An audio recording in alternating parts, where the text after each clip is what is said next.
और थोड़ा सा जो आउटसोर्सिंग के वर्कर्स हैं उनको हिदायत मिले। अब नहीं, हम लोग चाहते हैं कि अस्पताल जैसे जगह पर आंदोलन की नौबत ना आए, स्ट्राइक वगैरह की नौबत ना आए, उनमें नाराज़गी जैसी स्थिति उत्पन्न ना हो, तो इसको भी अब चाहिए थोड़ा सा। विपिन का है या राग जी साता है? हम लोग भी अस्पताल में आके देखें, कहीं ना कहीं काफ़ी दुर्भाग्यपूर्ण है। उसमें सरकार का क्या रोल है नहीं है तो आप जानते हैं, लेकिन आप एक जेवार पद पर हैं तो आपसे अपेक्षाएं हैं उनको दुरुस्त किया जाए। जैसे पहले अगर अस्पताल की बात करें तो उनको मतलब रहने के लिए व्यवस्था नहीं, छोटे छोटे बच्चे हैं, नवजात बच्चे हैं, उनको गमछे में देखें लपेट के रखा गया है तो इन्फेक्शन होगा, वहाँ उनको समस्या होंगी। बाथरूम के तो महिला बाथरूम में आपका ताला नहीं लगा है, ना गेट लॉक हो रहा है। तो ठीक करना है? नहीं, हम तो अभी देख के आए कि महिला बाथरूम में वहाँ भी ताला नहीं जड़ा हुआ है। मतलब आईसीयू के जो उपकरण है उनकी स्थिति भी ठीक ठाक नहीं है। एक आदिवासी व्यक्ति हैं जिनके पास पंखा तक नहीं, वो हाथ से अपने जिसको हम लोग बीनी कहते हैं उसका उपयोग कर रहे हैं। और वो तो खैर अस्पताल की चीज़ें आ गई, बहुत सारे देख रहे हैं कि दवाओं के लिए उनको बाहर जाना पड़ रहा है। तो फिर जो यहाँ सप्लाई में है वो सब मेजर इशू क्या है कि जो मेडिसिन है वो जेनरिक मेडिसिन है यहाँ पर। और डॉक्टर की तरफ से जो लिखा जा रहा है वो कोई ना कोई कंपनी का रह रहा है जो बाहर से लेना पड़ रहा है। जेनरिक मेडिसिन नहीं लिखा जा रहा, उस पर आपको इन्वेस्टिगेशन करना चाहिए मेरे को।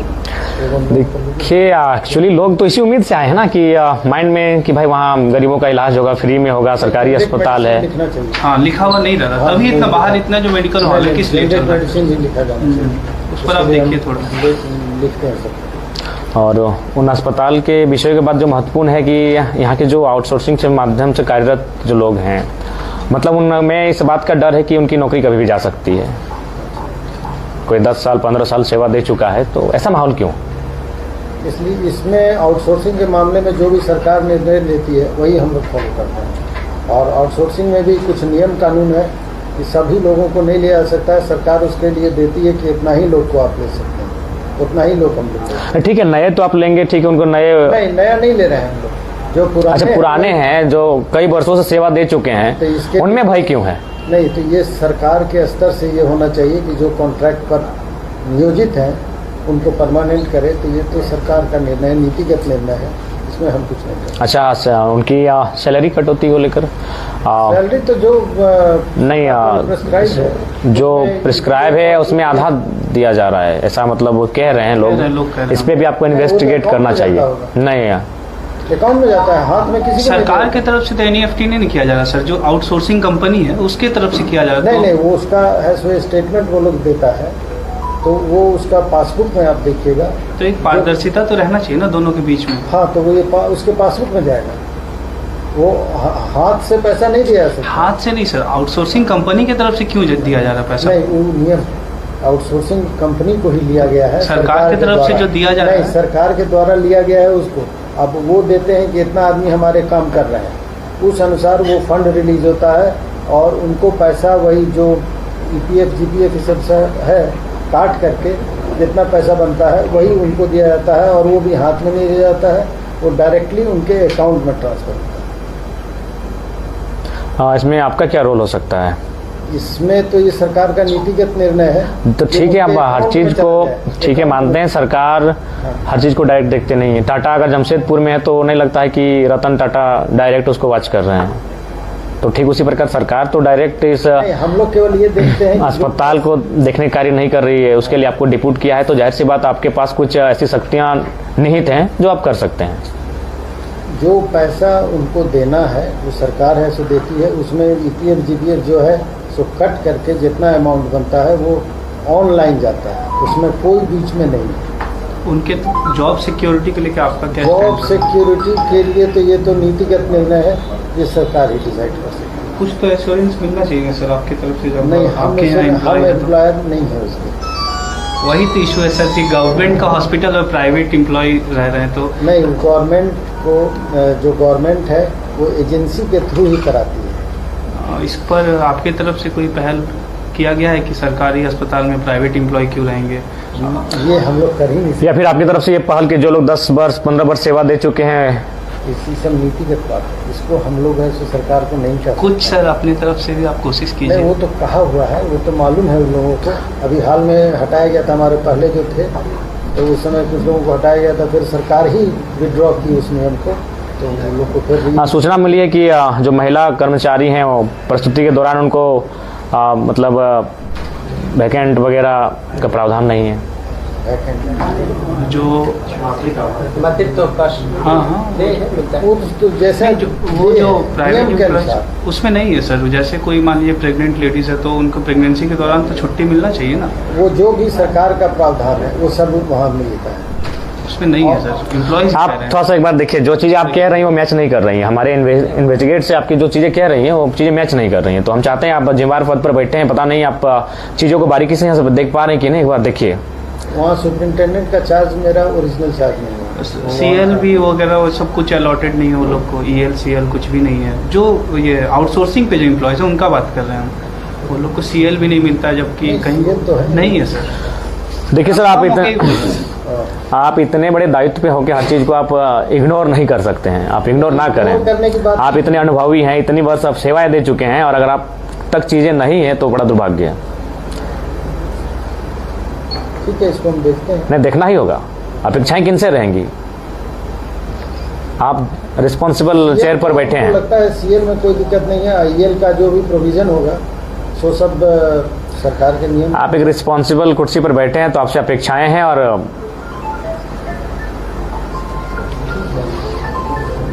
उसके बाद सर अल्ट्रासाउंड वाला मशीन सर पिछले 1-1.5 महीने से ऑन नहीं है, और पूछ रहे हैं तो कह रहे हैं कि रेडियोलॉजिस्ट नहीं है इसीलिए बंद ये है। लेटर हम कम से कम 10 लेटर डिपार्टमेंट को भी भेज चुके हैं कि ये आउटसोर्स में दिया हुआ है, जो कि रेडियोलॉजिस्ट ला नहीं रहा है। रोज़ बोलता है कि हम 10 दिन में लाएंगे, 10 दिन में लाएंगे। इस तरह का 10 लेटर हम भेज चुके हैं विभाग को। और यहाँ पर एक सबसे बड़ा प्रॉब्लम ये है कि रेडियोलॉजिस्ट कोई नहीं है। मशीन है लेकिन रेडियोलॉजिस्ट नहीं है। इसके लिए भी कई बार विभाग से बात हुई हमारी। तो पर डे सर कम से कम 50 से 60 प्रेग्नेंट लेडीज को भी तो नहीं, वो हम समझ रहे हैं, हाँ, वो रेडियोलॉजी बहुत बड़ा इशू है सर, इसको बहुत इम्पोर्टेंट हाँ। पॉइंट है वो। और इसके लिए विभाग से हम कई बार कहे, यहाँ पर पोस्टिंग यहाँ किया गया है और उस सबको डेपुटेशन में कहीं कहीं भेज दिया गया है। तो हम लोग बोले कि जो डेपुटेशन में बाहर गए हैं उन लोग का डेपुटेशन आप कैंसिल करके इनको ओरिजिनल जो प्लेस ऑफ पोस्टिंग है वहाँ कीजिए। जैसे रेडियोलॉजी डिपार्टमेंट में बहुत बड़ा प्रॉब्लम है, गायनेकोलॉजी में बहुत बड़ा प्रॉब्लम है कि वहाँ हैंड्स कम गया है। सही बात। हैंड्स कम गया है क्योंकि सबका पोस्टिंग आप बाहर कर दिए। अब ये एक प्रॉब्लम है, इसके लिए अवगत करा जाए। कई बार हम लोग बात किए हैं, वीसी भी होता है तो वीडियो कॉन्फ्रेंसिंग में भी सेक्रेटरी सर को भी हम लोग बोले हैं, और डिपार्टमेंट से हमारी बात होते रहती है कि जो भी यहाँ पोस्टिंग है उसको आप लोग विड्रॉ कर दीजिए। बाहर से जो इन्वेस्टिगेशन के लिए तो आते होंगे यहाँ पर 6 हाँ, मंथ में जो भी आते हैं वो उनका लोग- रेडियोलॉजी का हम ये मान रहे हैं कि रेडियोलॉजिस्ट यहाँ नहीं रहने से बाकी चीज़ों को मान लीजिए, हाँ, बाकी चीज़ों को मान लीजिए और काम कीजिए उस पर। और थोड़ा सा जो आउटसोर्सिंग के वर्कर्स हैं उनको हिदायत मिले। अब नहीं, हम लोग चाहते हैं कि अस्पताल जैसे जगह पर आंदोलन की नौबत ना आए, स्ट्राइक वगैरह की नौबत ना आए, उनमें नाराज़गी जैसी स्थिति उत्पन्न ना हो। तो इसको भी आप चाहिए थोड़ा सा। सर आई होप आप करेंगे और आप कर सकते हैं। एक और चीज़ है सर,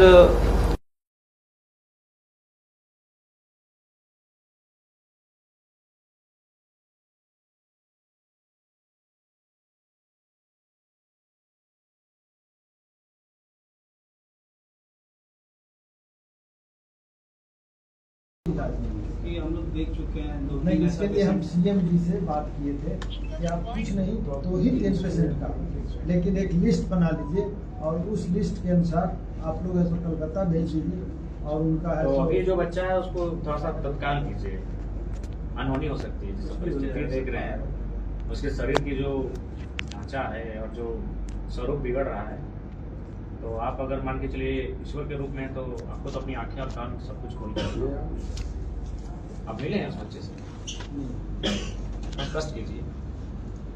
वो जो सुपर सुपर स्पेशलिटी हॉस्पिटल का बात यह है कि वहाँ पे डॉक्टर्स के अपॉइंटमेंट के लिए 2-2 बार विभाग है सो एडवर्टाइजमेंट निकाले और कोई डॉक्टर नहीं है। तो ये विभाग के स्तर से होना है। इतना ज़्यादा जो मतलब इक्विपमेंट्स जो आए हुए हैं वो तो खराब नहीं, ये तो हम कई बार है तो विभाग से हम बात किए हैं कि आप लोगों से वहाँ पर कुछ डॉक्टर्स का पोस्टर दीजिए, सुपर स्पेशलिस्ट।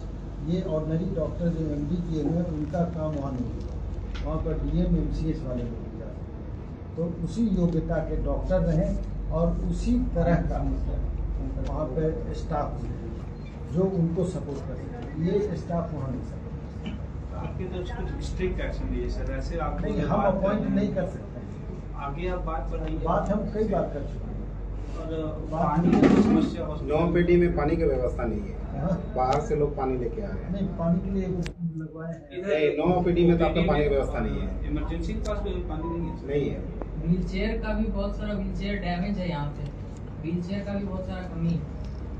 पानी का व्यवस्था गर्मी का समय उसको थोड़ा सा पॉइंट आउट कीजिए। प्लस है कि आपके यहाँ जो प्राइवेट एम्बुलेंस है उसको तो सबसे एम्बुलेंस पहले हम लोग नहीं देखते हैं। उसको बंद कराइए। क्या होता है ना, कोई भी एक्सीडेंटल अरे पेशेंट, उसके लिए तो हम लोग जो हमारे सिक्योरिटी इंचार्ज है, एक मिनट सर बात पहले सुन लीजिए कि जो भी एक्सीडेंटल पेशेंट आता है ना वो 5 मिनट में कोई प्राइवेट हॉस्पिटल में भर्ती हो जा रहा है। इतना यहाँ सेटिंग है, चाहे वो आपका रेफर करने वाला हो चाहे एम्बुलेंस वाला हो, सब कमीशन पे काम कर रहा है। ये बंद होना चाहिए। नहीं, हम लोग हमारे 2 पेशेंट का साथ ऐसा हुआ, 2 मिनट नहीं हुआ उसको जेपी हॉस्पिटल लेके चला। बता रहे हैं कि यहाँ से एम्बुलेंस हटाने के लिए हम लोग उसको बोल चुके हैं। वो तो ठीक है सर, लेकिन आपका जो रेफर करता है वो प्राइवेट हॉस्पिटल में नहीं, क्यों हम करता लोग है? यहाँ पर रहने नहीं देना चाहते हैं। अभी हम लोग का हम लोग 3 चाहते हैं। Round DSP law and order से बात हुआ दीपक सर से, ठीक है। जी, यहाँ से उनको प्राधिकृत किया गया है थाना प्रभारी को कि इसको अविलंब 24 घंटे के अंदर में, हम 3 बार लेटर दे दिए हैं। यहाँ यूनियन का एक ये बना हुआ है टेबल होता है, कमीशन पे काम हो रहा है। यूनियन का टेबल बना है कि हम लोग यहाँ नहीं हटाएंगे, जिसको जो करना है प्रशासन कर ले। DSP बोले हैं कि हम 24 घंटे का आपको मोहलत देते हैं, हटाना तो पड़ेगा। ये है चैनलाइज है ये सिस्टम, ठीक है ना, ये चैनलाइज है, इसको बाहर करेंगे।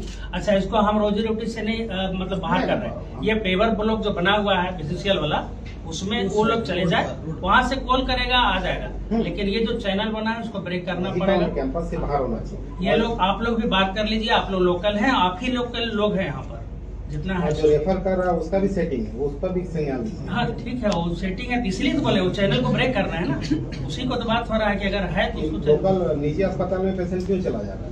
नहीं, वो एम्बुलेंस सब उधर करने के लिए हम लोग ने सब कहे भी हैं, एडमिनिस्ट्रेशन को भी कहा गया है और वो लोग बोले हैं कि हम लोग सबको उधर कराएंगे। नहीं, सब पेपर वर्क हो गया है, 1 से 2 दिन का है। इसमें जो आप हम बोले सच्चाई है ना, एकदम सच्चाई और एश्योरेंस है कि ये 2 दिन में बाहर होगा। ठीक। अब जो रेफर कर रहा है वो सेटिंग रेफर वाला तो हम तो देख नहीं पा रहे हैं कि वहाँ बैठे हुए, हम बैठे हुए हैं रेफर वाला में, वो तो हम तो नहीं जा रहे हैं देखने के लिए। अगर हम बैठेंगे तो वहाँ पर हो सकता है सर, उसका भी प्रमाण दे देंगे।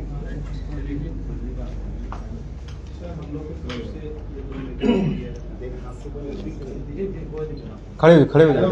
हाँ।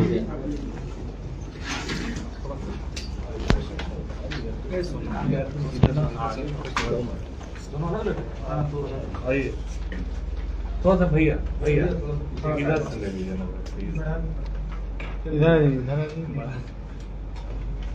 सर अरे विपिन का है या राग जी साता है? तो आप तरीके से आप थोड़ा सा मॉनिटरिंग कीजिए और जो चीज़ें आपको गंभीर लगे तो फिर अगर लोग शिक्षा स्वास्थ्य के प्रति अगर लापरवाह हो जाएंगे तो